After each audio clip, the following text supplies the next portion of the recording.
Saudara, Indonesia banjir impor beras menjelang Ramadan dan musim panen raya. Berapa lama harga beras bisa turun dan juga merata? Kompas Bisnis sudah bersama Ketua Umum Persatuan Pengusaha Penggilingan Padi dan Beras atau Perpadi bersama dengan Bapak Sutarto Alimuso. Selamat pagi, Pak Sutarto. Selamat pagi. Iya, Pak, ini kan pemerintah menambah impor beras ya, totalnya jadi sekitar 3,6 juta ton. Nah, bagaimana pasokan ini di lapangan sampai saat ini, Pak? Ya, saya baru saja juga mendapat laporan dari teman-teman dan saya juga melihat ke lapangan sekitar 1 minggu yang lalu. Saya melihat pasokan itu sudah mulai ada, lebih banyak maksud saya. Kalau ada selalu ada, tetapi ini sekarang sudah cenderung lebih banyak di tingkat penggilingan, kemudian dari penggilingan baru nanti masuk ke pasar. Memang harganya, kalau minggu-minggu lalu, harganya masih relatif tinggi. Dalam arti sampai di penggilingan itu sekitar Rp8.000. Tapi minggu-minggu ini itu sudah cenderung turun. Kecuali yang terjadi di Aceh.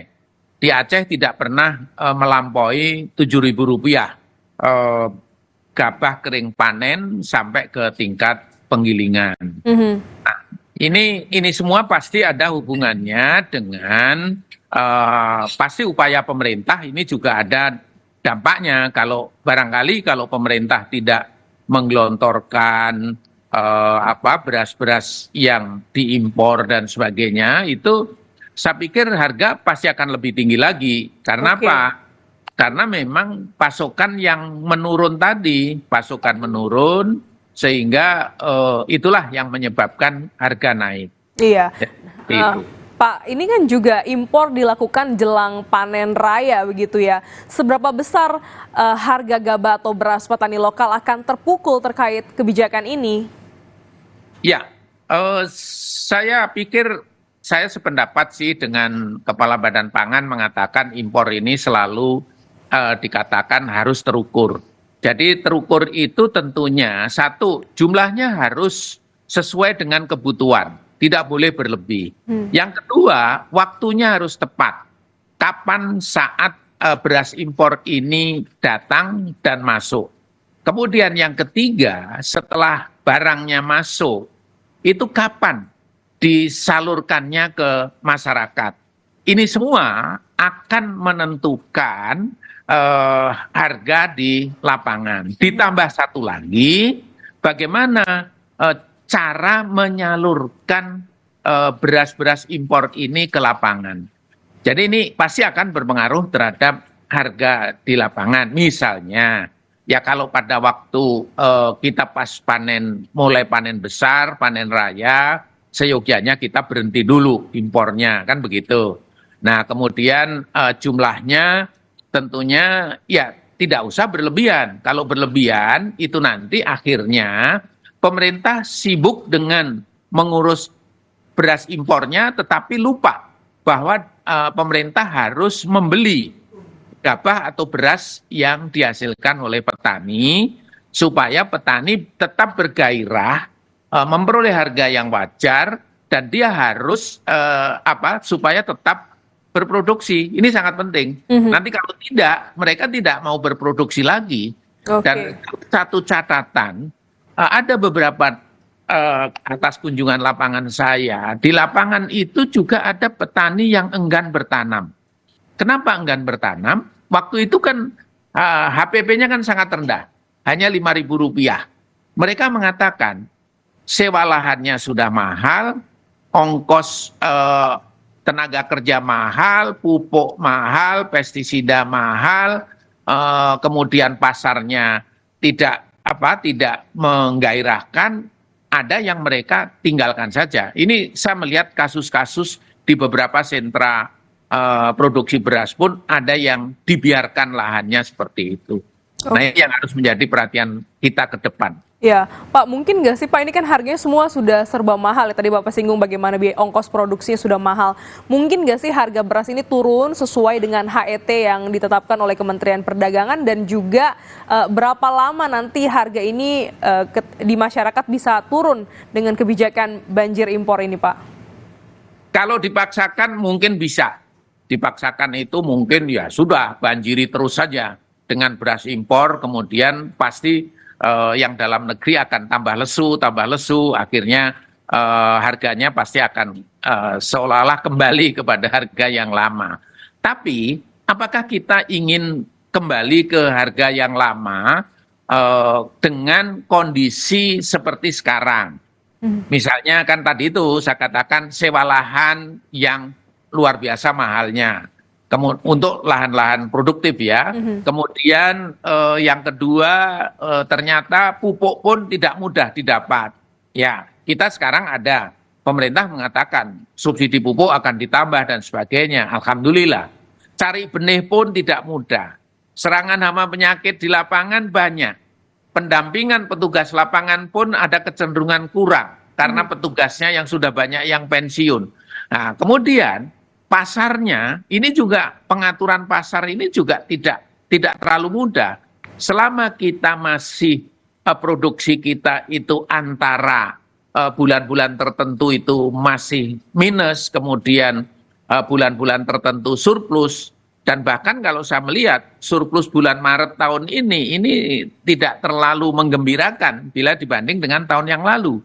Padahal pemerintah sudah punya program menangani atau memitigasi apa yang disebut dengan El Nino. Tetapi ternyata Maret ini masih jauh lebih kecil. Biasanya panen raya itu rata-rata di atas 5 juta ton. Tapi ini kan hasilnya hanya sekitar 3,5 juta ton. Misalnya seperti itu. Jadi kalau dipaksakan bisa saja. Misalnya tadi itu saya katakan dengan impor digelontorkan terus-menerus, kemudian tentunya pengawasan dilakukan secara ketat, mungkin akan kembali. Tetapi bahayanya akan kembali ini kan berdampak kepada harga gabah yang nanti akan turun kembali, dipaksa untuk kembali kepada 5.000, sepertinya kok ini perlu dipertimbangkan lah masa-masa. Ada beberapa pejabat pemerintah sudah menyatakan perlu waktunya meninjau kembali HET. Saya pikir kok itu yang harusnya HET dan juga HPP gabah, saya pikir kok itu yang harusnya kita pertimbangkan. Jadi tidak kita menuju ke yang lalu gitu ya. Lalu, saya kira yang lalu ini harusnya ada faktor-faktor Penyesuaian. naik kok, ongkos angkut pasti naik, kan kira-kira begitu. Jadi itu situasinya. Oke, jadi perlu ada penyesuaian karena begitu kompleks permasalahan terkait dengan produksi beras ini. Pak, tadi Bapak menyinggung soal masalah produksi, ada El Nino begitu ya. Yang dilanda El Nino kan bukan hanya Indonesia, negara tetangga juga dilanda El Nino begitu ya. Tetapi mereka bisa surplus. Nah, kalau di Indonesia ini masalahnya jadinya apa nih Pak? Kurang sawah kah atau kurang petani atau seperti apa? Ya, sebenarnya tanda-tanda itu sudah lama diketahui. 5 tahun terakhir coba lihat, luas panen kita turun terus. Ini menjadi faktor utama. Kenapa luas panen turun? Pasti konversi lahan itu tidak terjaga dengan baik. Konversi lahan-lahan produktif ini turun terus. Produktivitas kalau kita amati 5 tahun ini juga sekitar 52 kuintal saja. Artinya apa? Pasti persoalan-persoalan sarana produksi, mulai benih, pupuk, dan lain-lainnya, ini tidak tersedia tepat waktu, sehingga produktivitasnya rendah. Nah, kemudian yang harus kita amati betul juga, stok pemerintah, ini kan rendah, selalu rendah. Terakhir tahun lalu, stok pemerintah itu hanya bulan Juli, itu hanya 500.000 ton. Itu yang semua menunjukkan bahwa stok di masyarakat pun nampaknya juga makin turun karena surplusnya yang turun tadi. Nah, kalau kita bandingkan dengan negara lain itu penduduknya itu tidak sebesar penduduk Indonesia. Kemudian dia kenapa bisa surplus? Tentunya kebetulan juga diversifikasi pangan mereka juga berjalan nampaknya lebih baik gitu ya. Kalau kita kan diversifikasi pangannya juga kurang masif gitu ya. Jadi hal-hal seperti ini termasuk bagaimana kita menjaga stabilitas harga di dalam negeri ini yang harus kita kuatkan betul. Salah satu cara adalah pemerintah harus punya stok yang cukup. Nah, kemudian peningkatan produksi ini harus dimulai dari bagaimana kita melindungi lahan kita yang produktif, kemudian meningkatkan membangun lahan-lahan sawah baru. Oke. Mau tidak mau harus dilakukan. Nah, yang kedua tadi itu bagaimana kita meningkatkan produktivitas dan supaya dicatat bahwa ada pergeseran. Kalau dulu, ini kita bicara dulu ya, 4 bulan itu minus, 8 bulan surplus. Sekarang terbalik. 8 bulan minus, 4 bulan surplus. Ini rata-rata ya, beberapa tahun terakhir ini. Yang kedua, dulu ada puncak-puncak panen itu 2 kali. Kalau kita lihat data sekarang, puncak panen itu hanya 1 kali. Puncaknya pun di bawah kebiasaan gitu kan. Artinya apa? Berarti lahan yang dulu bisa ditanam 2 kali, ini menjadi berkurang. Nah, lahan yang bisa ditanam 2 kali, artinya apa? Itu pasti airnya terjamin. Nah, kemana lahan itu? Pasti yang terjadi konversi ke non pertanian khususnya non padi. Misalnya untuk perumahan, industri, kemudian infrastruktur. Klaten aja itu 1 tahun saya dapat berita 300 hektar hilang. Padahal daerah-daerah produktif pengairannya bagus sehingga dia bisa tanam 2 kali atau 5 kali dalam 2 tahun. Ini yang penting. Baik, jadi memang terkait kebijakan impor beras ini perlu ada penyesuaian, perlu dikaji lagi supaya benar-benar bijak.